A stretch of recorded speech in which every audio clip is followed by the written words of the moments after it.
말씀은 조명이 좀 깜빡깜빡하는데 한번 따라서 한번 해보세요. 다메섹 경험.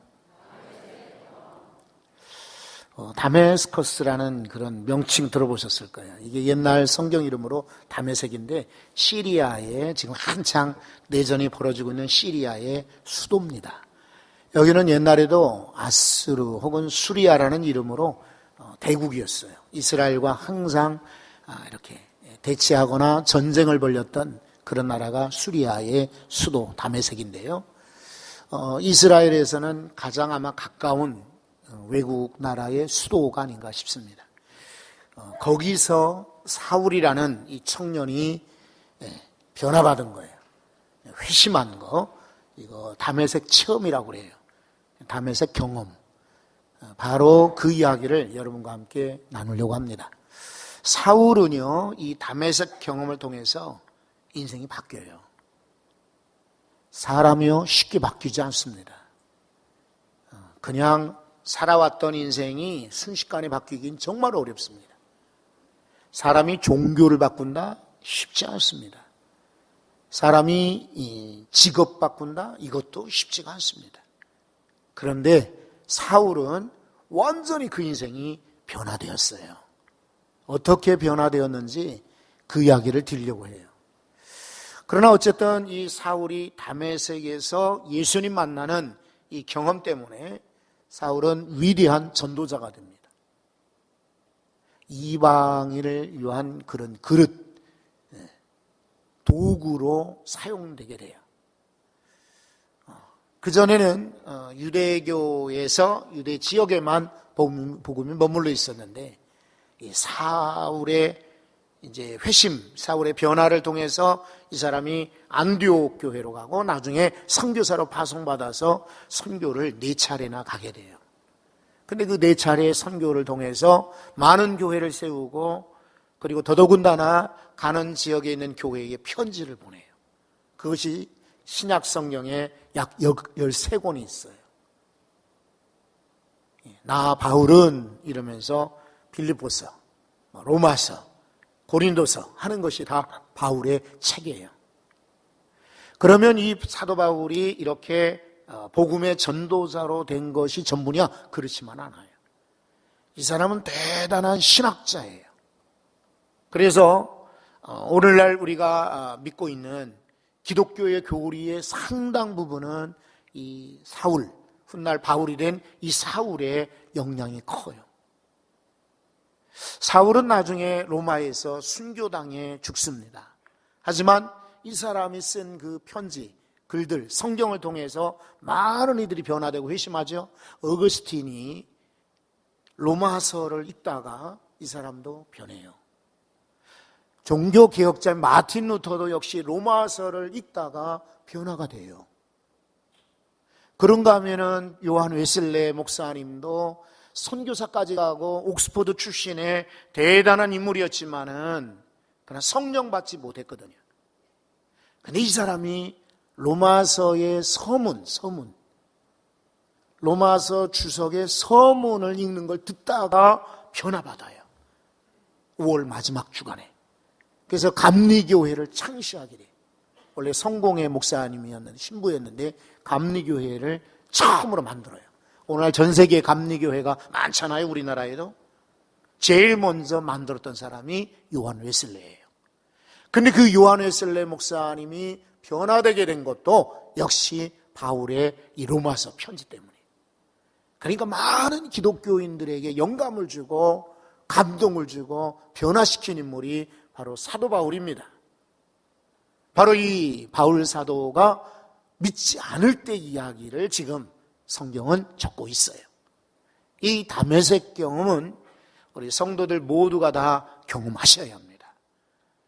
여러분 일생 동안에 예수 믿는 일생 동안에 예수님 만나 변화받는 다메섹 경험이 있기를 소원합니다. 우리 아이들을 위해서요. 여러분들이 학원도 보내고 또 좋은 옷도 사 입히고 원하는 대로 우리가 많이 해줘요. 그죠? 그래서 훌륭하게 키웁니다. 어쨌든 부모는 쪼들리고 어려워도 대학을 막 기를 쓰고 보냅니다. 그리고 직장을 보내고 군대 보내고 또 혹은 결혼시키고 또 집 사주고 얼마나 어른들이 고생하십니까? 하지만 여러분, 우리 자녀들에게 최고의 선물은 집 아니에요. 학교 아니에요. 용돈 아닙니다. 예수 그리스도를 주어야 합니다. 여러분의 자녀들이 예수님 만나는 이런 다메섹 경험이 있기를 소원합니다. 오늘 성경에 한번 보세요. 1절을 보시면 사울이 주의 제자들에 대하여 여전히 위협과 살기가 등등하다. 죽이고자 하는 그런 위협과 살기, 이것이 여전히 등등했다. 꽉 찼다 이 말이에요. 그래가지고는 대제사장에게 갑니다. 가서 뭘 요청하냐면 공문을 주시오. 옛날에는 유대인들이 다른 지역에 가도 언제나 그들이 모인 곳에 적어도 남자가 10명 이상 모이면 회당을 꼭 생각을 해요. 회당을 지으려고. 자기들의 종교가 이 회당 중심이에요. 모임 중심이고 거기서 예배 중심이고 거기서 교육 중심이 바로 회당이었어요. 그러니까 유대 남자가 10명 이상만 모이면 항상 머릿속에 회당을 지으려고 하는 거예요. 가는 곳마다 회당이 있는데 회당에 공문을 붙여놓고 여기에서 유대교에서 가르치는 율법에 가르치는 하나님이 아니라 감히 하나님을 모욕하는 예수를 증거하는 자 있으면 잡아 그냥 경치겠다, 혼내겠다, 때리겠다 이 정도가 아닙니다. 2절 말씀 보면은 예루살렘으로 잡아오려고요. 남녀를 막론하고 누구든지 예루살렘으로 끌고 오려고. 그래서 체포 영장을 받은 거예요. 그게 공문입니다. 그거를 이제 회당마다 붙여놓고 이제 예수 믿는 자를 잡아오려는 거예요. 참 놀랍죠? 이런 사람이 변화되어 복음 전도자가 되었습니다. 하나님의 은혜요 역사가 아닐 수 없습니다. 사도 바울은 나중에 회상하기를 나는요 죄인 중에 괴수라고 그랬습니다. 죄인 중에서 최고의 자기는 죄인이라. 그런 나를 하나님이 바꾸어서 이렇게 복음 전하는 자로 만드셨으니 하나님의 은혜라라고 고백합니다. 실제로 그래요. 죄가 있는 곳에 은혜가 있고요. 마태복음 13장에 보면은 말씀하셨어요.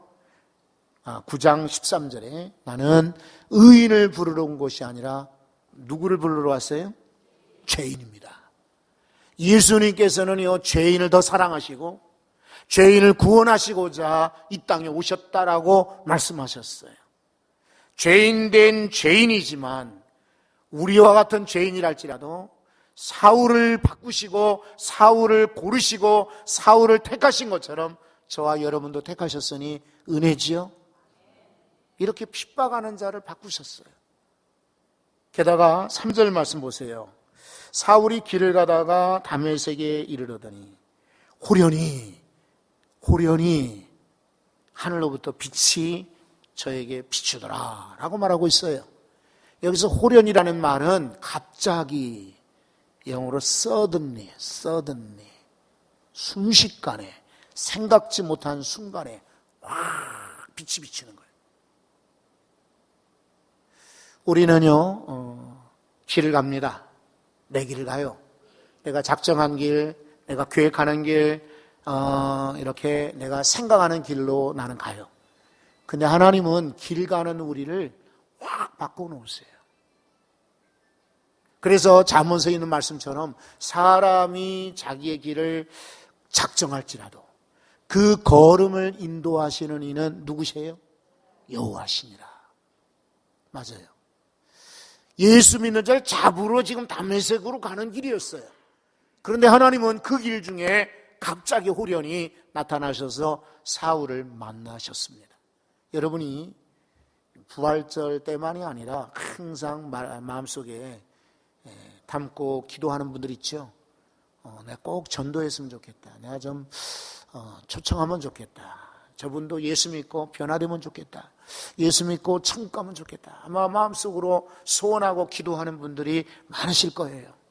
그런데 매년 초청하고 불러도 우리 지난주에 많이들 그래도 오셨어요. 많이 오셨어요. 하지만은 잘 안 와요. 그래도 아주 끈질기가 안 나오는 분 많죠. 그러면 우리는 식어지고 기도를 중단하게 되고 포기하게 됩니다. 근데 여러분 포기하지 마세요.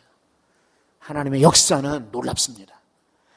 어떤 계획과 어떤 철저한 순서에 따라서 하나님 역사하시지 않아요. 전혀 예수 부인하고 배반하고 그리고 믿지 않는 이도 갑자기 변화될 수가 있어요. 사울처럼. 저 사람이 절대로 안 변할 것 같다? 그건 우리 생각이에요. 하나님께서는 갑자기 그 사람을 바꾸시고 변화시키십니다. 그러므로 우리가 할 일은 여전히 관심 갖고 기도할 일입니다. 기도하시면 우리 전도 대상, 기도 대상, 초청 대상도 바뀌어지고 주께로 나올 줄로 믿습니다. 4절 말씀을 보십시오. 땅에 엎드려지죠.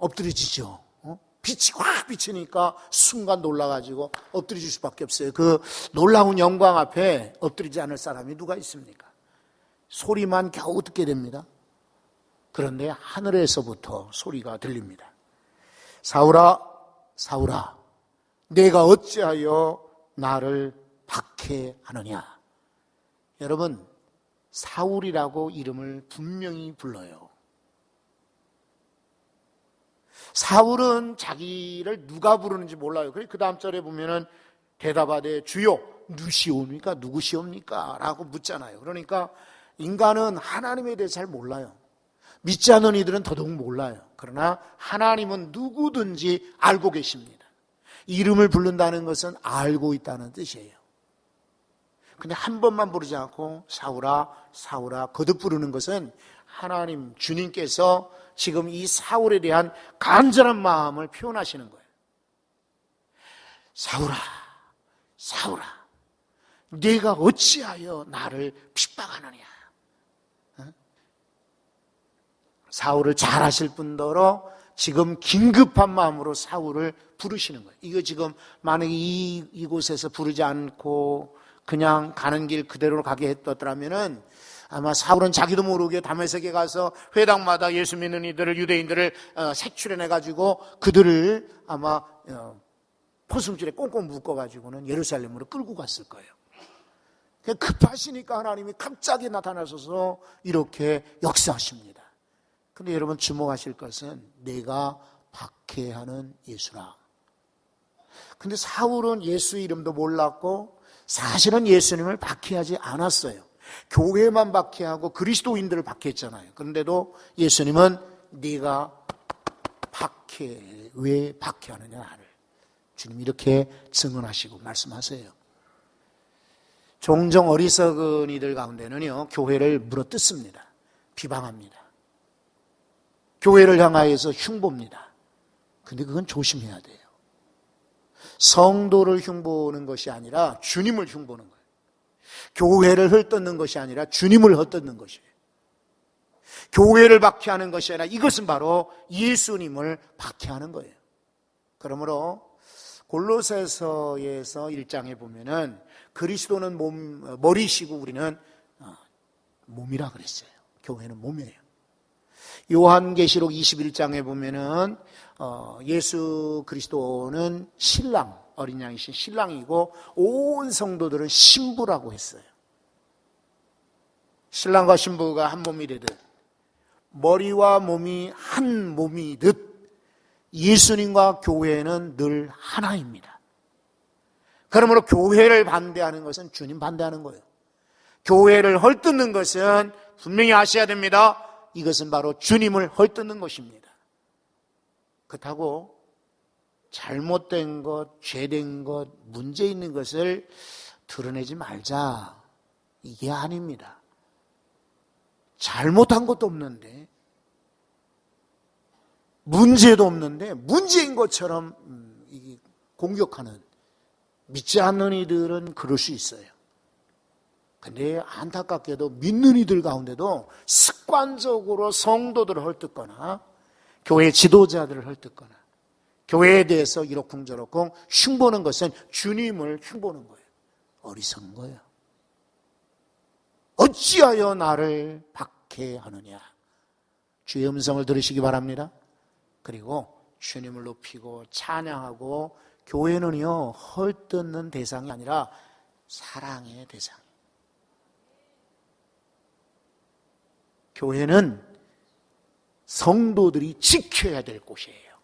왜냐하면 이것이 요람이잖아요. 어린 아기들이 이곳에서 아이들이 찬송을 배우고 말씀 배우고 청소년들이 여기서 꿈을 키우고 그리고 하나님의 사람으로 이제 학습받고 세례받고 성장하고 여기서 우리 성도들이 신앙을 키우고 그리고 때로 힘든 일을 세상에서 겪을지라도 주님의 교회에 와서 위로받고 힘을 얻고 담력을 얻어 다시 한번 나가는 요람입니다. 보금자리입니다. 위로의 쉼터입니다. 우리가 해칠 수 없습니다. 우리가 흩어놓을 수 없어요. 자, 그런데 아까 나누었던 말씀처럼 5절에 보면 사울은 누가 자기를 부르는지를 몰라요. 그러니까 주여 누구시니까? 라고 질문합니다. 그때 빨간 글자는 주님의 음성이죠. 예수님 말씀하시기를 나는 네가 핍박하는 예수라 라는 이야기를 주십니다. 이 이야기를 들을 때에 크게 충격을 받습니다.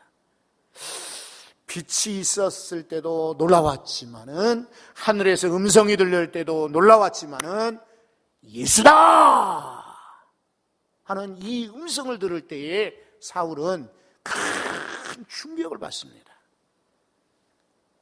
혼란에 빠져요. 그리고 그 인생에 놀라운 전환점을 갖게 돼요. 여러분 그렇습니다. 예수님의 이름에 능력이 있습니다. 제가 여러분들에게 동의를 구할 필요 없어요. 이건 진리요. 이 세상의 증거요. 얼마나 많은 사람들이 예수의 이름으로 구원받으며 예수의 이름으로 능력을 행하며 예수의 이름으로 귀신도 쫓아내며 예수의 이름으로 승리하는지요. 여러분도 경험하십니까? 사도행전 3장에 베드로 요한이 회당에 올라가면서 성전에 올라가다가 나면서부터 걷지 못한 사람 고칠 때도 은과 금으로 고친 거 아닙니다. 내 이름으로 내 능력으로 고친 거 아닙니다. 예수의 이름으로 고쳤습니다. 예수의 이름에 능력이 있습니다. 최종인 아무것도 아닙니다. 여러분 시장 가서 한번 예배 끝나고 테스트 해보세요. 아무 상점에 가서든지 이거 물건 고르신 다음에 최종인 이름으로 좀 달아주시오. 상인들이요. 예, 그러세요. 아무도 없을걸요. 한번 실험 삼아서 해보세요. 제 이름으로 왜 상을 주는지. 돈이 없다고 기업은행이나 새마을금고 가가지고 저 최종인 목사님 아는데요. 100만 원만 좀 주세요. 은행 직원 가운데 제 이름으로 여러분에게 미안하지만 돈 줄 사람 아무도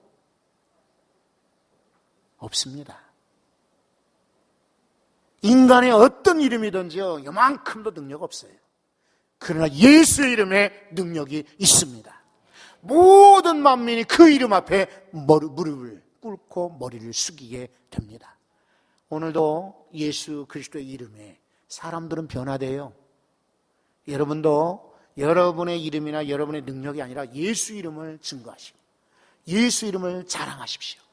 예수님의 이름으로 우리 자녀들이 변하고 젊은 세대가 변하고 믿지 않은 이들이 바뀌는 역사가 있을 줄 믿습니다. 9절 말씀을 한번 보시겠어요? 사흘 동안입니다. 사흘 동안 눈을 뜨지 못해요. 보지 못하고 먹을 수가 없어요. 먹지 못하고 물 한 모금도 마시질 못해요. 마시지도 못하니라. 그냥 암흑 같은, 그리고 참 사흘 동안 깜깜한 그런 시간을 보냅니다. 답답한 시간을 보내요. 여러분 눈을 뜨지 못하는 것처럼 두려운 거 없어요. 그러니까 영화 같은 데 보면은 간첩들이나 또 혹은 수사관들이 이렇게 잡아가거나 포로 끌고 가고 신문하고 할 때 눈을 가리잖아요. 그게 자기의 정체를 밝히려고 하는 게, 밝히지 않으려는 게 아니라, 그러니까 내가 누구냐, 신문하는 자가 누구냐, 이거를 위장하기 위해서가 아니라 인간에게 공포심을 주는 거예요. 눈이 안 보이는 것은 매우 무서운 공포심을 주는 거예요. 그러니까 사울이 눈을 뜰 수 없었다는 것은 깜깜한 지금 어두운 시간을 보내고 있어요. 먹지를 못해요. 음식이 있어도 왜 음식을 안 갖다 줬겠어요? 그죠? 그러나 먹을 수가 없어요. 물도 마시지 못해요. 아주 힘든 시간을 지금 보내고 있어요. 근데 때로는 여러분, 우리에게도 이런 어두운 시간, 깜깜한 시간, 절망의 시간, 암흑의 시간이 필요해요. 우리는 다들 당당하게 섰으면 좋겠어요. 그리고 어디 가거나 성공하고 마음먹은 대로 다 허락받고, 그리고 오케이, 사인만 나고, 가는 길에 파란불만 켜지고, 내가 가는 길은 그냥 환한 날씨만, 쾌청한 날씨만 이어지고, 내가 가는 길은 막힘 없이 쾅쾅 뚫리면 좋겠어요. 근데 그러면은 교만해집니다. 하나님의 은혜를 깨닫지 못해요. 지금 여러분 가운데도 혹시나 그렇게 지금 잘 된다라고 할 때 조심하셔야 돼요.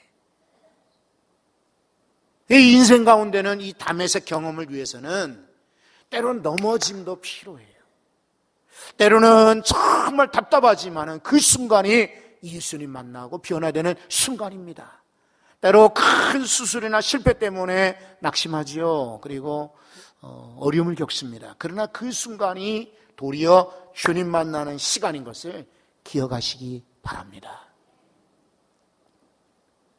우리 인생 가운데 다메섹에서 주님 만나는 그런 경험이 필요해요.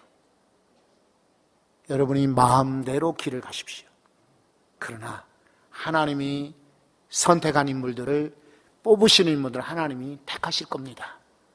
내 생각이 아니고요.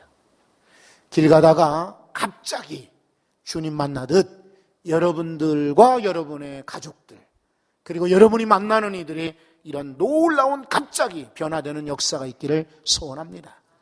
그런데요, 한 가지 성경 구절을 여러분들께 나눠드리고 싶어요. 고린도 후서, 아까 사도 바울이 쓴 편지 가운데 13장 5절인데요. 너희는 믿음 안에 있는가? 너희 자신을 확증하라. 예수 그리스도께서 너희 안에 계신 것을 알지 못하느냐? 그렇지 않으면 너희가 버림받은 자니라. 믿음에 있는가 확증하라. 한번 열어보라. 확인해보라 하는 거예요. 너희 속에 그리스도 예수가 있지 아니하냐? 예수님이 있기에 우리는 예수 믿고, 예수님이 계시기에 우리는 성도 되었으며, 예수님 계시기에 우리는 그 사명 받는 겁니다. 그런데 예수님이 빠져버리면, 예수님이 안 계시면 우리는 버리운 자니라. 사랑하는 우리 자녀들과 우리 가족들이 그냥 교회에 나오는 것으로 만족하지 말고 그 안에 예수 그리스도가 계신가 확증하시기를 바라요. 아까도 어떤 분이 기도하고 가셨어요. 목사님, 저 목요일 날 대장, 위장 내시경을 해요. 맞아요. 그래서 기도해 주었어요. 문제 없기를. 우리는 간혹가다 내 몸에 문제가 있는지 건강검진을 하셔야 됩니다. 그래서 문제가 있으면 조기에 발견하는 거 정말 필요합니다. 늙어서, 나이 들어서 고생하지 않으시려거든 건강검진 필요합니다. 근데 건강검진만 중요한 게 아닙니다. 신앙검진도 필요합니다. 돈 드는 거 아닙니다. 몇 번만 물어보면 됩니다. 찬양하는 거 보면 알 수가 있고, 얼마나 그가 성경 말씀을 사랑하는가 보면 알 수 있고, 말씀을 들을 때에 그가 잠만 자요. 딴청만 피워요. 그리고 시시하다고 팔짱 끼고 있고, 그리고 그냥 예배 끝나자마자 그냥 일어나 나가버려요. 그리고 다시는 교회에 나오지 않으려고 해요. 100% 그 사람에게는 예수 그리스도 없어요. 버리운 자입니다. 그냥 쉽게 교회만 나오면 구원받는 것이 아니라 예수 그리스도가 그 안에 있어야 구원을 받는 것입니다. 사도 바울 같은 경험이 있어야 돼요. 극적인 변화잖아요. 핍박하던 자가 전하는 자로, 유대교만 신봉하던 자가 예수 그리스도를 전하는 자로 바뀌는 이 인생의 전환점이요. 여러분과 여러분 가족에게, 여러분이 만나는 새신자들에게 다 이런 다메섹 경험이 있기를 소원합니다. 저 교도소에서만요, 다메섹 경험이 있는 거 아닙니다. 우리 성가대원들이 같이 갔어서 예배드렸는데 한 분이 인사하시잖아요. 그 중에 한 분이 그래요. 나는 무기수였습니다.